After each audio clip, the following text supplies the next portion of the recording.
लोकसभा चुनाव सीएए का दांव। लोकसभा चुनाव में अब ज्यादा वक्त नहीं बचा और चुनाव की तारीख के ऐलान के पहले से केंद्र की मोदी सरकार नागरिकता संशोधन अधिनियम यानी कि सीएए की अधिसूचना जारी करने की तैयारी में है और केंद्रीय गृह मंत्रालय सीएए नोटिफिकेशन को जल्द जारी कर सकता है। सीएए के ऑनलाइन पोर्टल को रजिस्ट्रेशन के लिए तैयार किया जा चुका है। पेश है ये खास रिपोर्ट। सीएए पास होने की क्या रही प्रक्रिया? नागरिकता संशोधन बिल पहली बार 2016 में लोकसभा में पेश किया गया। लोकसभा में ये पास हो गया था, लेकिन राज्यसभा में अटक गया था। इसे संसदीय समिति के पास भेजा गया। 2019 का चुनाव आ गया, फिर से मोदी सरकार बनी। दिसंबर 2019 में इसे लोकसभा में दोबारा पेश किया गया। इस बार ये बिल लोकसभा और राज्यसभा दोनों जगह से पास हो गया। 10 जनवरी 2020 को राष्ट्रपति की मंजूरी मिली।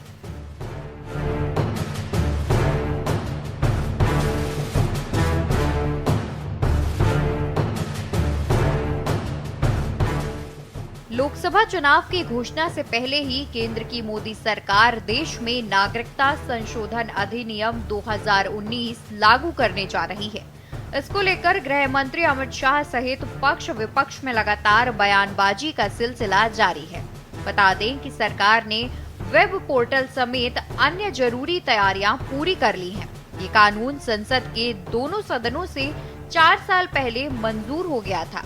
राष्ट्रपति की मुहर भी लग गई थी। सिर्फ नोटिफिकेशन जारी होने का इंतजार किया जा रहा था। माना जा रहा था कि आचार संहिता से पहले इसका नोटिफिकेशन जारी किया जा सकता है। दरअसल इस महीने की शुरुआत में केंद्रीय गृह मंत्री अमित शाह ने सीएए को लेकर बयान दिया था। उन्होंने कहा था कि सीएए के संबंध में नियम जारी कर इस साल लोकसभा चुनाव से पहले लागू किया जाएगा।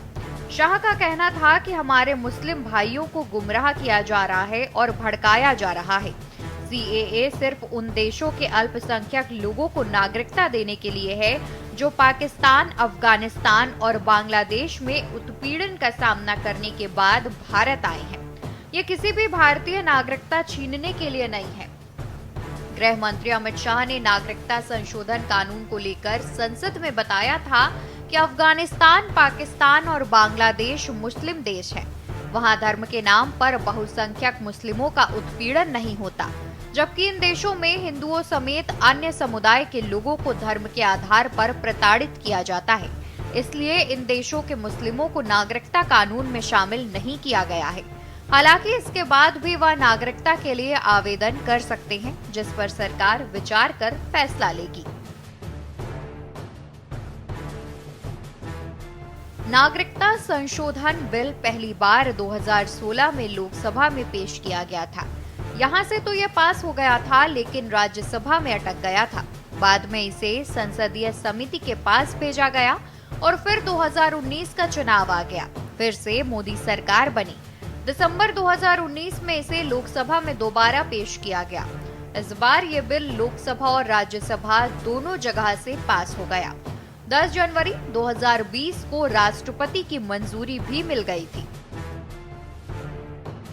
9 राज्यों के डीएम को नागरिकता के अधिकार।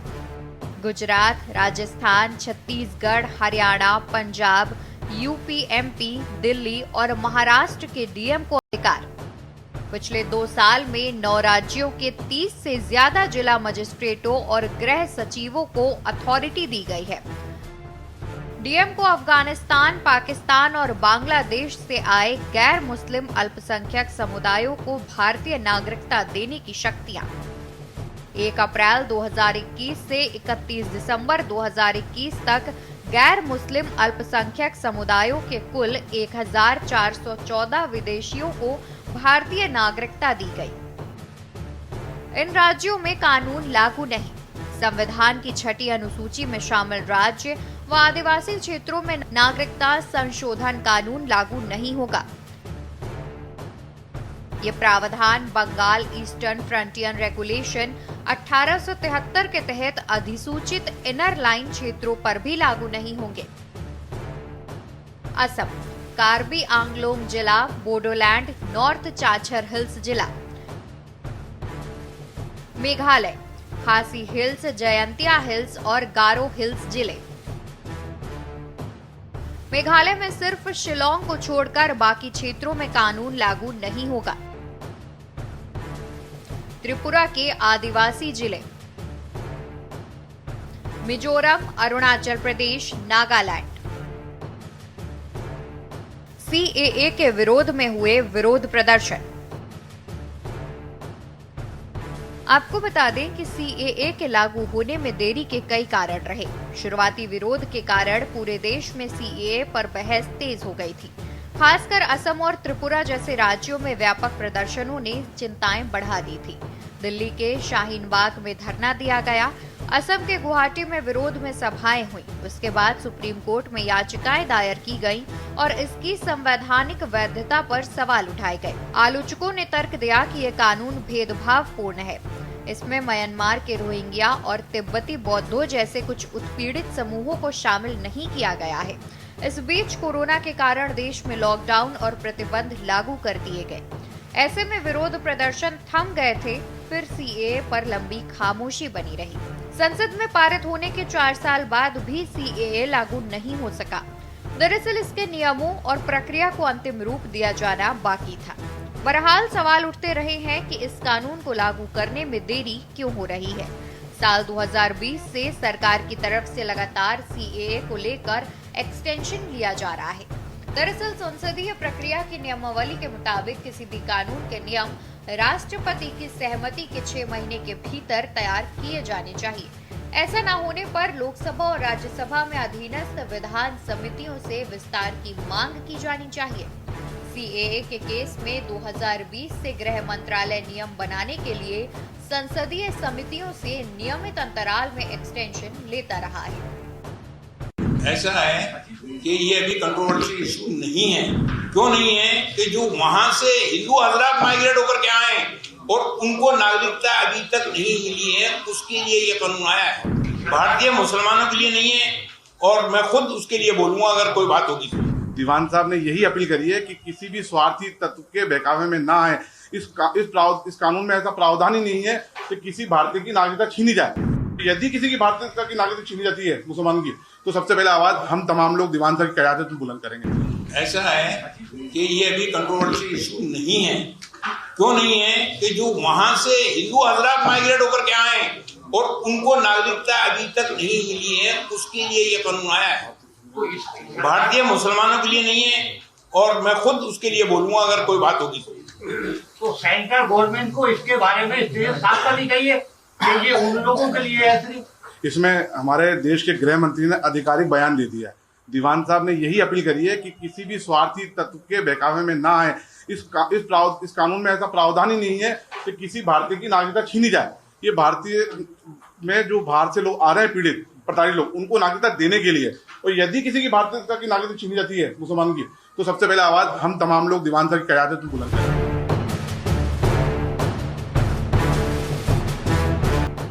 नागरिकता के सवाल पर क्या है बवाल?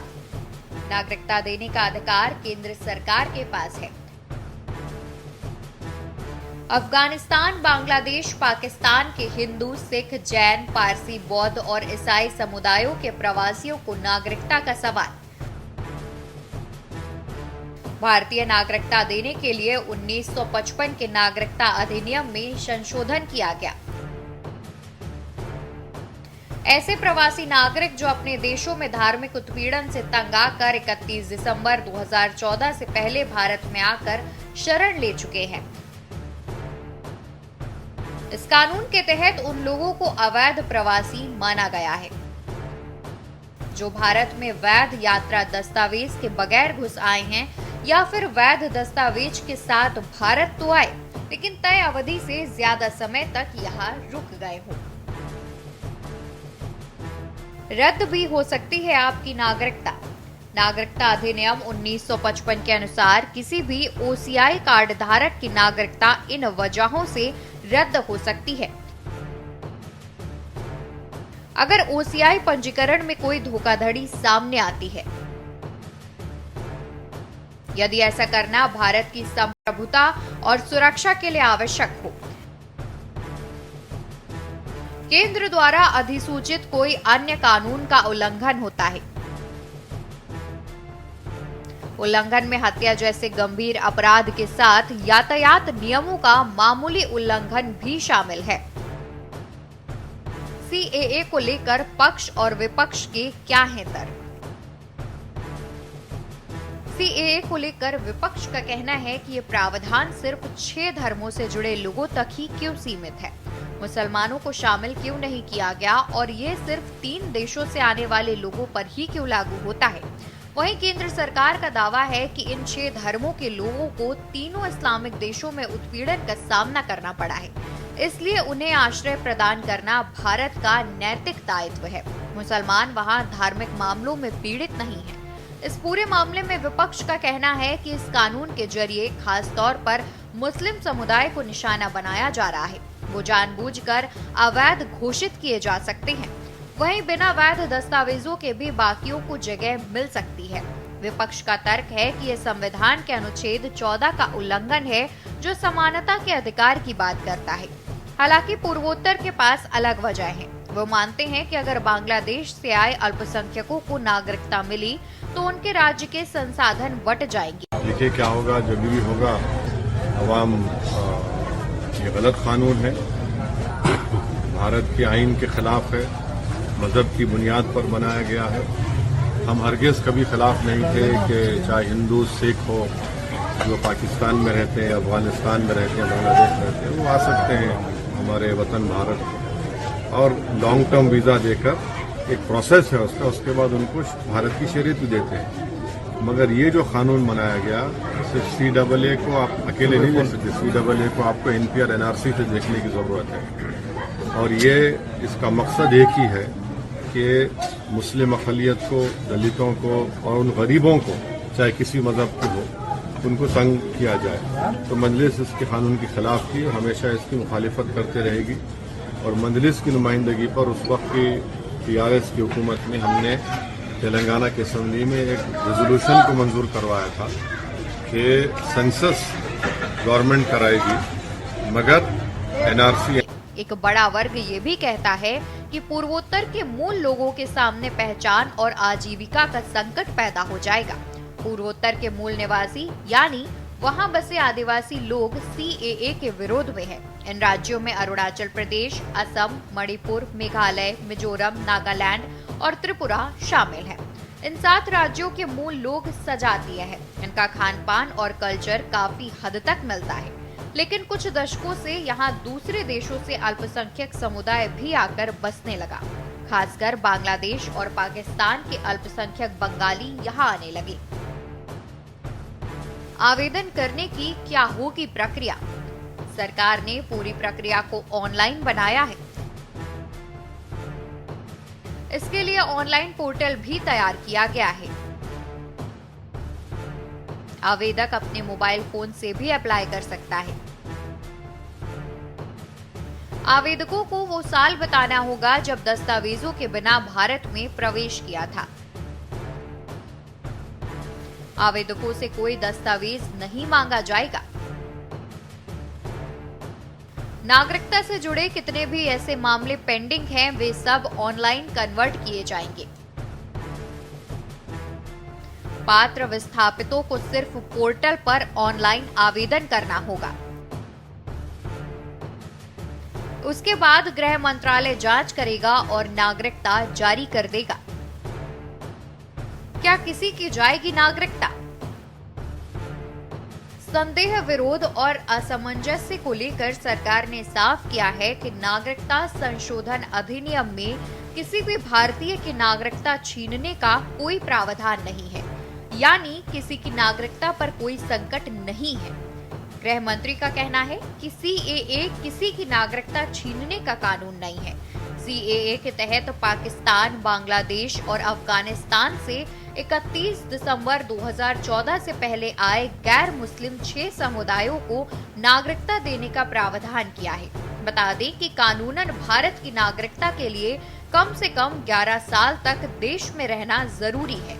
लेकिन नागरिकता संशोधन कानून में इन 3 देशों के गैर मुस्लिमों को 11 साल के बजाय 6 साल रहने पर ही नागरिकता दे दी जाएगी। बाकी दूसरे देशों के लोगों को 11 साल का वक्त भारत में गुजारना होगा, भले ही फिर वो किसी भी धर्म के हों। संदेहजनक हालात, बड़ी समस्या। आपको बता दें कि नॉर्थ ईस्ट इस समय अल्पसंख्यक बंगाली हिंदुओं का गढ़ बन गया है। इसकी वजह भी सामने आई है। दरअसल पाकिस्तान के पूर्वी हिस्से में बड़ी संख्या में बंगाली भाषी बसे हुए थे, जिन पर लगातार हिंसा हो रही थी। वहां युद्ध हुआ और बांग्लादेश बन गया, लेकिन कुछ ही समय में बांग्लादेश में भी हिंदू बंगालियों पर अत्याचार होने लगे, क्योंकि ये देश भी मुस्लिम बहुसंख्यक है। पाकिस्तान और बांग्लादेश में अत्याचार से परेशान होकर लोगों ने पलायन शुरू कर दिया और भागकर भारत आने लगे। इन लोगों को वैसे तो अलग अलग राज्यों में बसाया जा रहा था, लेकिन पूर्वोत्तर का कल्चर इन्हें अपने ज्यादा करीब लगा और वे वहीं बसने लगे। चूंकि पूर्वोत्तर राज्यों की सीमा बांग्लादेश से सटी हुई है, इसलिए भी वहां से लोग आते हैं। स्पेशल डेस्क, के न्यूज़, इंडिया।